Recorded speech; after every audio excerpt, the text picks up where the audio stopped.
Bom, o Ministério Público, junto ao Tribunal de Contas da União, quer a suspensão da remuneração do ex-presidente Jair Bolsonaro, bem como dos demais militares que estão sendo investigados. Conforme algumas notícias têm veiculado, o Ministério Público, que atua junto ao Tribunal de Contas da União, quer a suspensão dessas remunerações, já que apontam um eventual prejuízo ao erário público. Mas espera lá, a suspensão da remuneração não poderia importar em uma antecipação de pena, o que com toda certeza iria violar o princípio da presunção de inocência do nosso sistema? Bom, fica comigo até o final desse vídeo que você vai entender com base na Constituição, Convenção Americana sobre Direitos Humanos, Código de Processo Penal e Lei de Improbidade Administrativa, se é possível ou não que o ex-presidente Jair Bolsonaro tenha suspensa a sua remuneração, ele e os demais investigados nesse caso de tentativa de golpe de Estado, que tem sido bastante difundido no nosso país. Bom, a gente sabe que houve o indiciamento por parte da Polícia Federal, do ex-presidente Jair Bolsonaro e de outras pessoas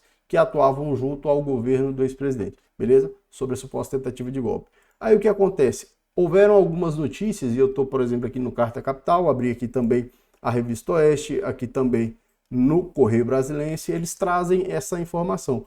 Vamos ver o que diz o texto dessa informação. Olha aí, o Ministério Público, junto ao TCU, que é o Tribunal de Contas da União, quer a suspensão dos salários de militares indiciados pela Polícia Federal em inquérito do golpe. O salário dos oficiais custa quase 9 milhões por ano.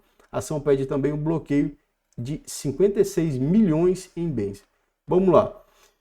O subprocurador-geral, Lucas Rocha Furtado, pediu que o Tribunal de Contas da União suspenda os salários dos 25 militares indiciados pela Polícia Federal no bojo das investigações sobre a tentativa de golpe para manter o ex-presidente Jair Bolsonaro no poder após a derrota na urna em 2022.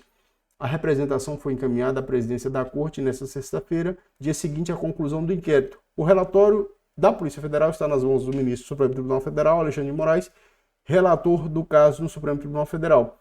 Nos próximos dias, o magistrado deve encaminhar o documento à análise da Procuradoria-Geral, procurador Paulo Gonet. Pois bem, meus caros, veja só.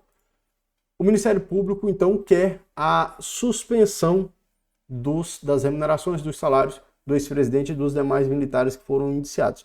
Ocorre aqui o seguinte, a legislação traz, de fato, algumas medidas cautelares. E o Código de Processo Penal traz uma medida cautelar, especialmente em relação ao exercício da função pública, a possibilidade de suspensão do exercício da função pública. Quando isso é interessante? Bom, se você tem algum servidor público investigado e de alguma forma ele, enquanto na atividade, enquanto no exercício da função, pode criar algum embaraço, pode criar algum problema para a investigação, pode se valer da sua atividade para prejudicar o bom andamento da investigação, é razoável que esse servidor seja afastado.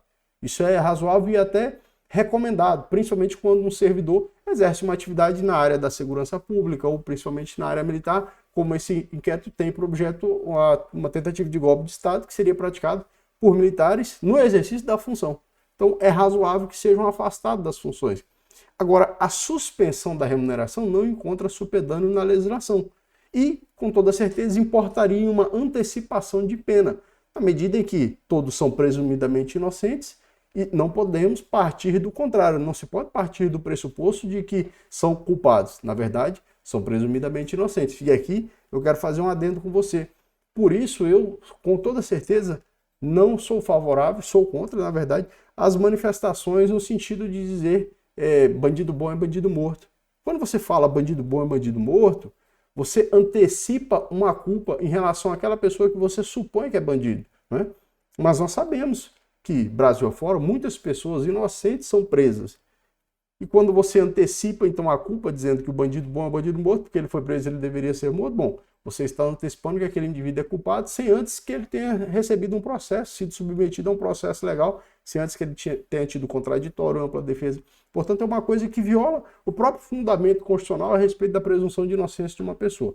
Bem, superado isso, vamos voltar aqui para a questão. Então, a notícia informa que o Ministério Público vai querer, e já representou perante o Tribunal de Contas da União, pela suspensão da remuneração do ex-presidente e dos demais indivíduos que são investigados nesse procedimento. Pois bem, vamos lá para a Constituição, aqui no artigo 5º, inciso 57, que trata da presunção de inocência. A Constituição aduz o seguinte, leia comigo, ninguém será considerado culpado até o trânsito em julgado de sentença penal condenatória. Ora, se ninguém é considerado culpado até o trânsito em julgado da sentença penal condenatória, nós não podemos antecipar nenhum tipo de punição.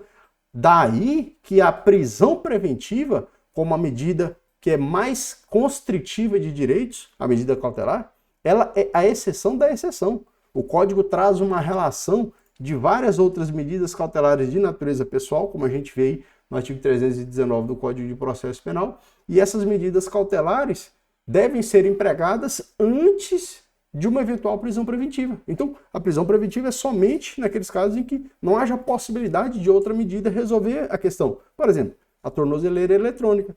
Entre a tornozeleira e a prisão, é muito melhor que o juiz aplique a tornozeleira. Então, se a tornozeleira eletrônica é suficiente para alcançar aquilo que se pretende com a medida cautelar, o juízo determina o uso de tornozeleira eletrônica, monitoramento eletrônico, e não a prisão preventiva.